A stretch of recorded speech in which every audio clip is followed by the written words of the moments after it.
হে রাসূল আপনি তাদেরকে সুসংবাদ দিন যারা মানুষের মাঝে সৎ কাজের আদেশ দিতে এবং অসৎ কাজে নিষেধ করত, তাদেরকে যারা হত্যা করবে, রাসূল দিগকে যারা হত্যা করবে, আল্লাহর নিদর্শনাবলীকে যারা অস্বীকার করবে, তাদের জন্য রয়েছে যন্ত্রণাদায়ক আযাব।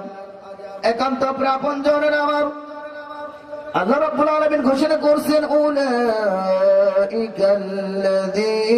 হাবিতাত আমালুহুম ফিদ দুনিয়া ওয়াল আখিরাহ।